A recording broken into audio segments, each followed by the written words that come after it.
Pues jóvenes, muy buenos días nuevamente. De veras me da un gusto estar pues, aunque sea a distancia con ustedes, pero pues hablar de estos temas de la filosofía, pues es algo que me llena la boca, ¿no? Ya lo dice el Evangelio, que de la abundancia del corazón habla la boca. Y entonces, pues hablar sobre temas filosóficos, pues es algo que a mí me anima, me reanima y me da mucho gusto compartirlo con ustedes. Bien, quisiera comenzar con un tema que pudiera sorprender a algunos de ustedes. Ustedes saben, como ya se los mencioné en otras ocasiones, pues la filosofía trata de todo, ¿no? Trata sobre la vida, trata sobre la naturaleza, trata sobre Dios, trata sobre el alma, sobre el bien, el mal, el conocimiento, la libertad, la felicidad, el lenguaje, en fin, existe toda una serie de temas que los filosofías en sus diferentes épocas pues han abordado o han tratado pues con maestría, con profesionalismo y bueno, lo que ellos nos comparten pues es algo que nos pone a reflexionar a todos nosotros. Hay un tema que a mí en lo particular pues me llama mucho la atención, que es precisamente el tema de la muerte. Y para variar, desde la antigüedad, desde los griegos, pues trataron este tema de la muerte. Ya hablaremos más adelante de algunas observaciones, de algunos comentarios que ellos hicieron. Sin embargo, aunque el tema de la muerte haya sido tratado desde la antigüedad, bueno, pues como que luego queda en el olvido o se da prioridad, se le da importancia a otros temas. Bien, pero es a finales del siglo XIX y prácticamente en el siglo XX donde el tema de la muerte, pues como que toma su segundo aire, cobra, valga la paradoja, el tema de la muerte cobra vida.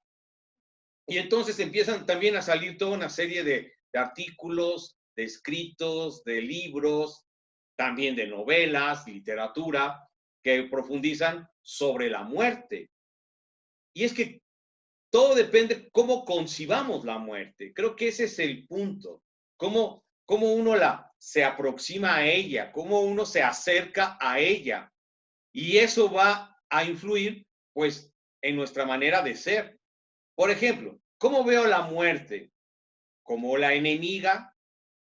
¿Como algo que hay que evitar? ¿Algo de lo cual no hay que ni siquiera hablar? O sea, ¿cómo hablo? ¿Cómo hablo? Sí. ¿Y cómo pienso sobre la muerte? Entonces, eso es lo interesante. Los filósofos, sobre todo los existencialistas, sin ser los únicos, pues trataron este tema de la muerte. Simón de Beauvoir, por ejemplo, pues también trata sobre la muerte y otros, Sartre, en fin.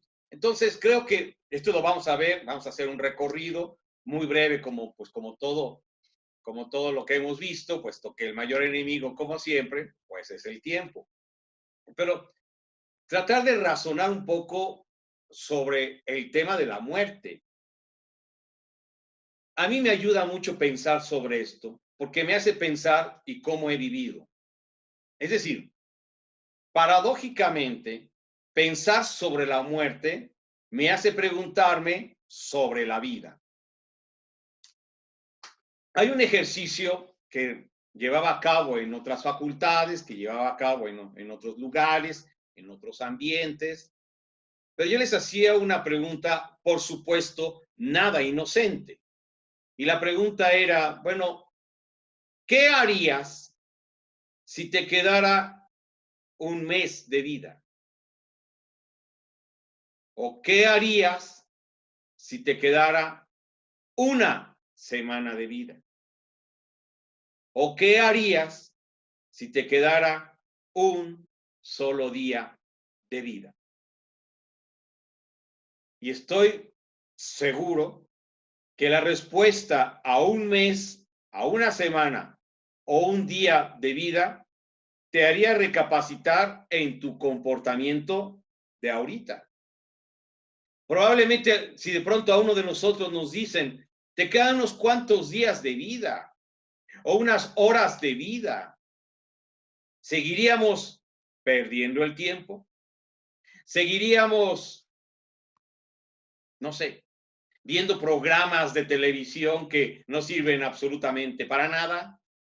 ¿No acaso algunos de nosotros trataríamos de reconciliarnos con aquellas personas, por ejemplo, con las que nos hemos distanciado, con las que estamos peleados, enemistados? O sea, ¿no acaso mi conducta iba a variar con mis papás, con mis hermanos, con mis seres queridos? ¿No acaso nos daríamos cuenta de que hemos perdido el tiempo en enojos, en iras, en malestares? Y uno dice, caray, ¿cómo perdí el tiempo en todo esto? Entonces, si yo tengo la conciencia de que la muerte me acompaña, porque sí nos acompaña todo el tiempo, quizá nuestra manera de comportarnos hacia los demás sería diferente. ¿Y qué tal si hoy es el último día de tu vida? Y preguntarte, ¿y cómo lo viví? ¿Peleado? ¿Enojado? O sea, ¿cómo? Entonces, por eso, el tener conciencia de la muerte, de una u otra manera, nos hace recapacitar en cómo estamos viviendo el ahora. Dice un autor, Francisco Calatayud, dice él, todas nuestras obras y proyectos parecen pensados para durar eternamente y se acumulan bienes y cosas como si todos fuéramos ya definitivos. Es decir, como si pensáramos que no vamos a morir. Es más, hacemos proyecciones y hacemos proyecciones a muy largo plazo y dentro de un año y dentro de 5 años y dentro de 10 años y cuando cumpla tantos y voy a hacer lo demás, digo, sí, qué bien, ¿no? Qué bueno, pero hay un pequeño obstáculo o hay un pequeño detalle. ¿Y cómo sé que voy a vivir tantos años? Ustedes apenas están rascando los 20 años, pero de veras habría que pensarse, ¿y cuántos años vas a vivir?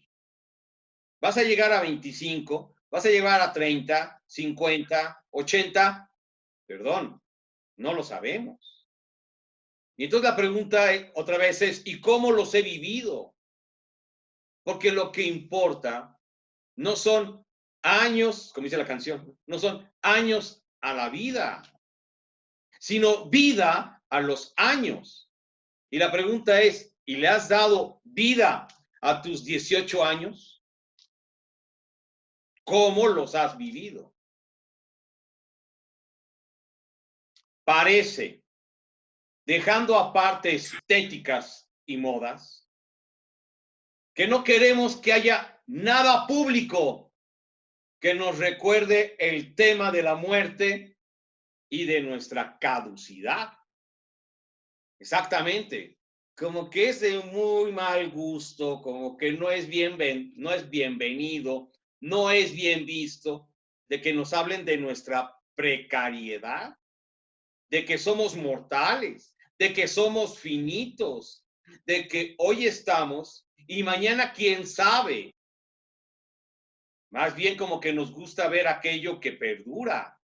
Y entonces vemos los monumentos y vemos el Taj Mahal y vemos obras de arte que parece ser que han perdurado en el tiempo. Y entonces como que le damos, otra vez, le ponemos el acento a la durabilidad, a lo permanente, a lo que no cambia.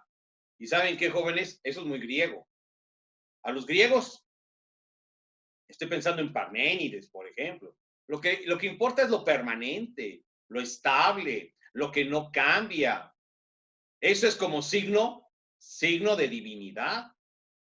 Por eso los planetas son dioses, decía Aristóteles. Palabras más, palabras menos. ¿Pero por qué? Porque se daban cuenta que los seres humanos pasaban generación tras generación, etcétera, y sin embargo los planetas continuaban. Pues ¿por qué? Porque la durabilidad, la permanencia, la eternidad, o llámenle como ustedes quieran, es signo de divinidad. Y además a los seres humanos, como nos decían, los mortales. ¿Ven qué curioso? Somos los mortales. Esto está muy claro en las tragedias griegas. Los seres humanos somos mortales. ¿Qué quiere decir que somos mortales? Que somos efímeros, que somos perecederos, que no podemos, que no vamos a continuar. Entonces, precisamente por eso, no, aquello que nos recuerda nuestro ser efímero, pues como que no es bastante aplaudido. El gran tabú de nuestra infancia, bueno, de algunos de nosotros, pues fue el de la sexualidad. Obviamente hablar del sexo, de la sexualidad y todo lo que tiene que ver con, precisamente con eso, pues como que no era un tema a tratar. Sin embargo, yo te pregunto, ¿no te parece que el tema de la muerte es el nuevo tabú de la sociedad y de la cultura contemporánea? A mí me da impresión de que sí. A mí me da impresión de que el tema de la muerte no hay que tratarlo, que, que, que no hay que abordarlo. Hay que hablar así, ¿no? De manera clandestina, oculta, en fin, ¿no? Si alguien de pronto así a quemarropa te pregunta, oye, ¿y a ti cómo te gustaría morir? Uno dice, oye, o sea, ¿qué te pasa? O no. Es decir, como que no, vaya, el tema mejor lo esquivamos. Mejor hablemos de fútbol o hablemos del presidente o hablamos de otros temas. Pero el tema de la muerte, que qué curioso, el tema de la muerte es lo más personal. Es lo más íntimo, es más, es lo único cierto. Es uno de esos temas sobre los que nunca o casi nunca reflexionamos, y menos en familia, en escuela, en grupo, etcétera. Pero precisamente yo por eso me animé a hablar del tema de la muerte. No para amargarnos, ¿no? No para frustrarnos o no para estar alicaídos, sino precisamente porque el pensar sobre la muerte nos hace pensar sobre la propia vida, sobre la propia vida, cómo he vivido. Querer esquivarla equivaldría sencillamente a una falta de realismo. ¿Sí? Nada tan cierto como la muerte, dijo Séneca. Y San Agustín, ya en la era cristiana, dijo, todo es incierto. Solo la muerte es cierta. Solo la muerte es cierta. Es la única certeza. Tarde o temprano, todos vamos a morir. ¿Cómo será nuestro futuro? Si es que hay futuro. ¿Vas a ser rico? ¿Vas a ser pobre? ¿Vas a ser famoso, conocido, afamado, prestigioso? ¿Vas a ser licenciado? ¿No vas a ser licenciado? ¿Te vas a casar? ¿Vas a tener hijos? O sea, no sé. Son cosas inciertas. Pero de lo único cierto es que todos vamos a morir. Entonces, si la muerte es nuestra certeza indiscutible, pues tendríamos que estar preparados en ella. ¿Qué es filosofía para Platón? Digo, lo que me encanta de Platón es que Platón da muchas definiciones de filosofía. Si uno se pone a investigar sus diálogos, a leer sus diálogos, pues Platón nos habla de varias nociones, de varios acercamientos a la filosofía. Pero una que me llama la atención de las tantas definiciones que da Platón, es que dice Platón que la filosofía no es otra cosa más que prepararse para la muerte. Prepararse para la muerte. Platón está consciente de que somos mortales, de que vamos a perecer tarde o temprano, que vamos a morir. Pero recuerda la filosofía de Platón. Más o menos Platón nos dice que nuestras almas fueron expulsadas de un lugar porque las almas siempre han existido. Y esas almas fueron lanzadas, ¿no? Como dirían los existencialistas, fueron arrojadas a la existencia en la tierra. Y nuestra tarea no es, porque esta no es nuestra patria. Nuestra tarea es hacer preparativos, así como preparativos para un viaje, hacer preparativos para retornar al mundo del cual fuimos expulsados allá en la noche de la historia. Y entonces Platón se pregunta, bueno, ¿y sí? O sea, ¿te estás preparando para el feliz retorno, para el regreso del lugar original de donde fuiste expulsado? Entonces, por eso la filosofía no es otra cosa más que ayudarnos ahora sí, a preparar nuestro retorno al mundo de las ideas. O sea, regresar al lugar original. Por eso la filosofía no es otra cosa más que una preparación. Preparación para morir. ¿Estás preparado para morir?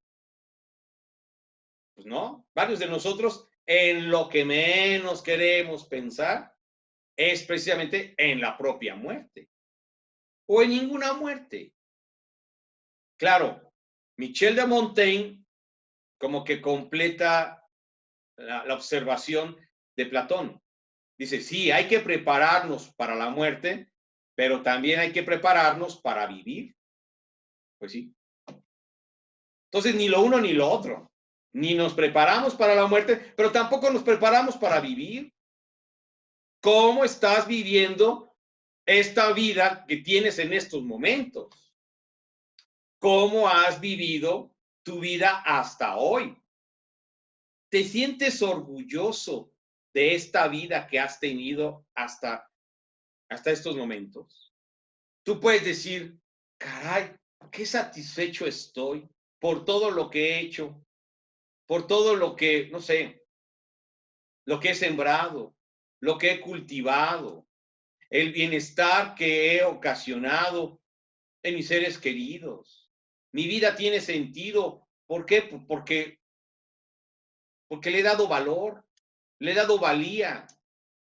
Entonces, ¿estás preparado para vivir? ¿Estás preparado para morir? El tema de la muerte ha sido un tema enormemente presente en la filosofía desde la antigüedad. Platón, ya te lo acabo de mencionar. Hay otro filósofo de la antigüedad que también reflexionó sobre la muerte. Me refiero a Epicuro. Como tú sabes, el epicureísmo son filosofías que vienen después de Aristóteles. Y el epicureísmo, como el estoicismo y otras más, son filosofías de la salvación, como diría Jacques Maritain. Son filosofías que nos tratan de dar consuelo, que nos tratan de dar ánimo ante los dolores, ante los sufrimientos, ante las penas que tenemos cotidianamente. Y entonces Epicuro, conservamos una carta que escribe Epicuro a uno de sus discípulos, que se llama Carta a Meneceo. Y es muy fácil de conseguir, ustedes la pueden conseguir fácilmente. Y en esta carta, Epicuro trata de darle paz, serenidad a su discípulo. Y por ejemplo, le dice, hey, de los dioses, no te preocupes de los dioses, ¿no? Como que le hemos dado mucha importancia a los dioses. Dice, los dioses, déjalos, ¿no? Los dioses no se van a ocupar de ti. ¿No? O sea, digo, palabras más, palabras menos. Pero, o sea, lo que quiere hacer Epicuro es que no estemos pensando en los dioses. Pero lo que me interesa, tampoco sobre la muerte. Te leo unas partes de la carta. Dice Epicuro: acostúmbrate a pensar que la muerte no es nada para nosotros, puesto que el bien y el mal no existen más que en la sensación, y la muerte es la privación de sensación. Entonces, primera observación, la muerte no la podemos calificar ni como buena ni como mala. Líneas más abajo dice: porque si una cosa no nos causa ningún daño con su presencia, es necio entristecerse por esperarla. Así pues, el más espantoso de todos los males, la muerte, no es nada para nosotros, porque mientras vivimos, no existe la muerte. Y cuando la muerte existe, nosotros ya no somos. Por tanto, la muerte no existe ni para los vivos ni para los muertos, porque para los unos no existe y los otros ya no son. Inteligente Epicuro. Mientras yo estoy vivo, pues no estoy muerto.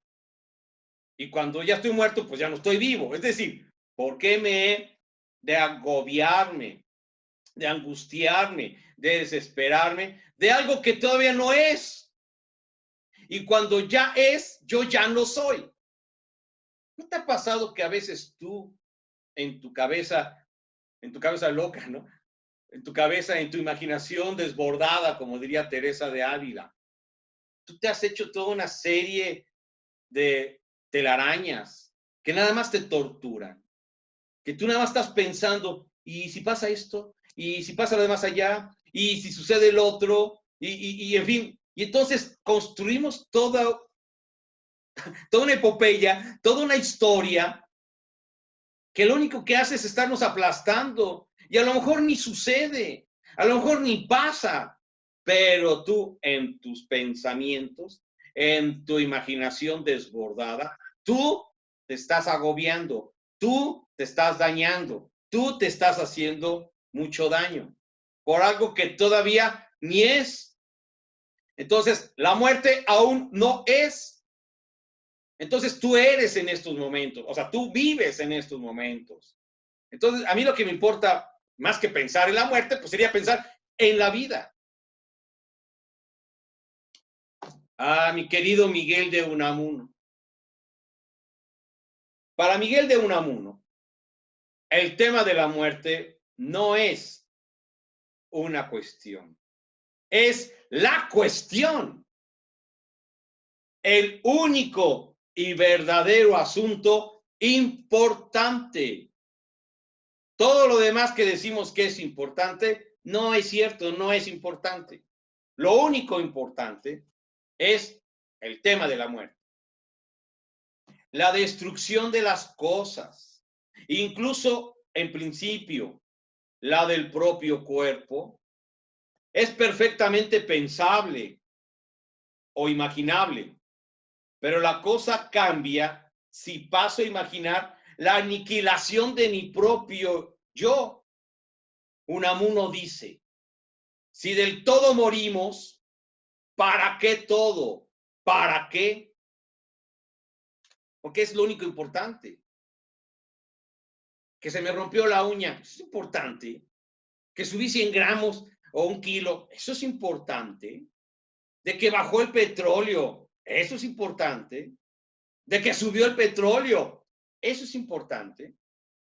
O sea, otra vez, el pensar en la muerte nos hace priorizar y nos hace colocar en su verdadero lugar las cosas que realmente son importantes. Que mi hermana usó mi chamarra, eso es importante. O sea, ¿qué es lo importante? Es lo que te quiero que yo reconozco que te lo he estado repitiendo hasta la saciedad. La madurez de la obra de Unamuno se encuentra en Niebla, que representa su plenitud de formación intelectual. Si no han tenido la oportunidad de leer esta Nivola, porque así les llama él, háganlo. Lo interesante de esta obra es que el protagonista, o sea, Miguel de Unamuno, se mete como un personaje más en su obra. Y entonces hay un diálogo que, cómo me encanta este diálogo del protagonista con Miguel de Unamuno. El protagonista sabe que va a morir. O sea, sabe que Miguel de Unamuno, el que está escribiendo la historia, lo va a matar. Y le dice que no lo mate, que le permita vivir. Y Miguel de Unamuno lo niega, dice, pues tengo que matarte. O sea, ¿no? En la novela, vaya, tengo que matarte. Y entonces, ya en un momento desesperado, ante la negativa de Miguel de Unamuno, dice el protagonista, con que no, con que no.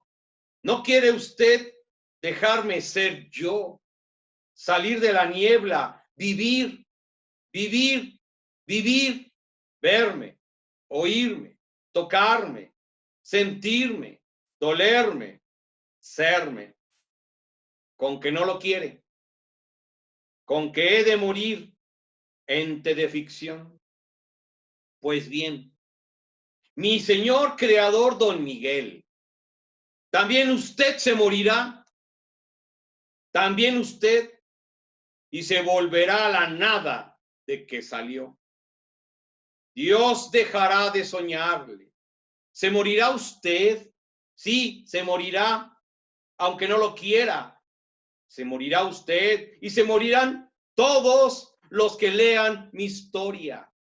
Todos, todos, sin quedar uno. Entes de ficción como yo, lo mismo que yo, se morirán todos, todos, todos.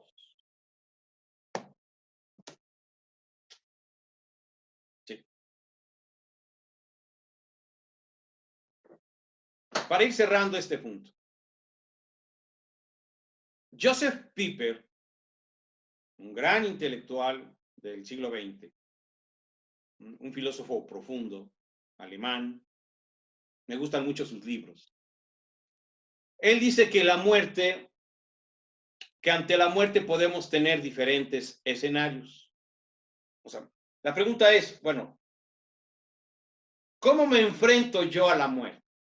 ¿Qué cara me pongo ante la muerte y ante la propia muerte? O sea, ¿cuál es mi rostro? ¿Cuál es mi conducta, mi comportamiento ante el hecho de la muerte? Y entonces presenta diferentes escenarios. Por ejemplo,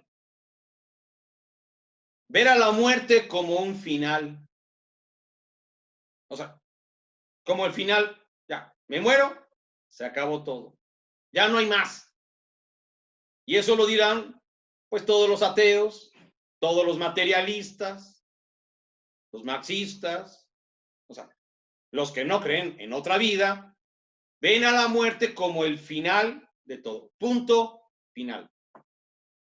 Pero también otros podemos ver a la muerte simplemente como un tránsito, como pasar a otra dimensión, pasar a otro estadio, a otro lugar. ¿Ven? ¿Cómo la ves tú? ¿Como final o como un paso? Como una aduana. ¿Cómo ves a la muerte? ¿Como una calamidad o como una liberación? Sí, me escuchaste. O como una liberación. Por eso yo les decía al principio, algunos vemos a la muerte como el gran enemigo, pero también puede ser como una liberación. Decía Teresa de Ávila, muero porque no muero. porque ella lo que quería precisamente era ya estar, digamos, ante la presencia de Dios. Entonces la muerte para ella era una liberación, ¿no? La muerte como algo violento o como algo que es una maduración, como un proceso.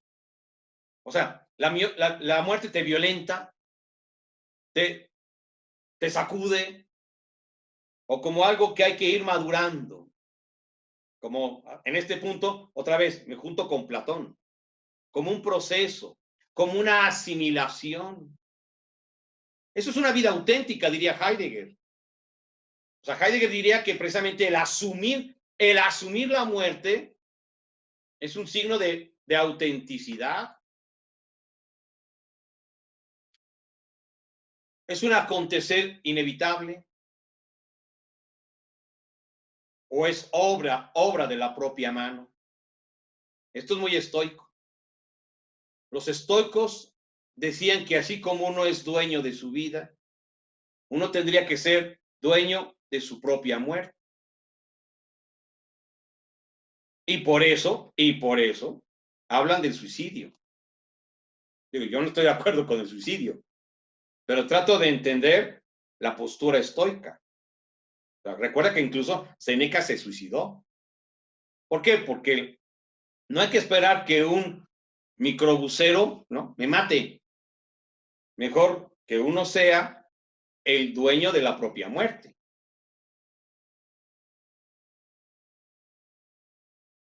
¿Es algo natural producido por la naturaleza? ¿O es algo que contradice el deseo innato? Recuerden Sócrates. A Sócrates lo condenan a muerte. Ustedes leyeron la obra en la Apología.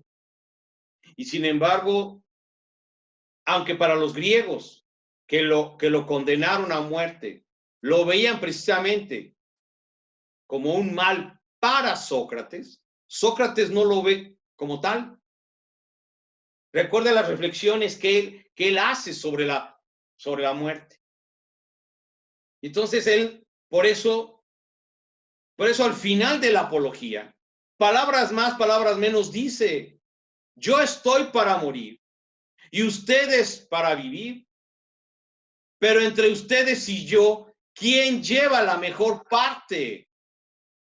Eso nadie lo sabe, excepto la divinidad. Y otra vez, ¿por qué?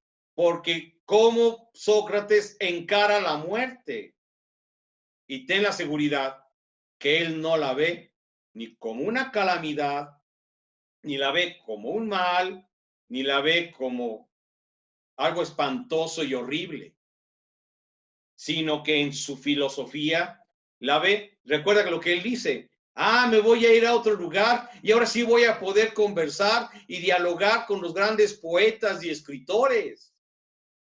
Lo que ahora, bueno, no lo que ahora, lo que se decía que era el limbo. Lean Dante. Y en la Divina Comedia, precisamente, Dante te pinta el escenario en donde están todos los filósofos, los pensadores, los científicos de aquella época, y están en una padrísima tertulia. Entonces, por eso él no le teme a la muerte. ¿Cómo de veras hay que aprender sobre todas estas personas de cómo la han enfrentado, cómo la han encarado? Pocos como Martin Heidegger, en su obra Ser y Tiempo, han descrito al hombre como un ser para la muerte. El hombre no solo un ser que en un futuro morirá, sino que ya en esta vida está muriendo. Ajá, ¿sí? Decía Heidegger mismo: cuando un niño nace, ya está demasiado viejo para morir. ¿Y sí? ¿Quién está más cerca de la muerte? Más cerca, una persona mayor de 90 años o un recién nacido. Los dos. Los dos estamos, digamos, en la orilla. Entonces, no por tener más años estoy más cerca de la muerte, y porque tengo menos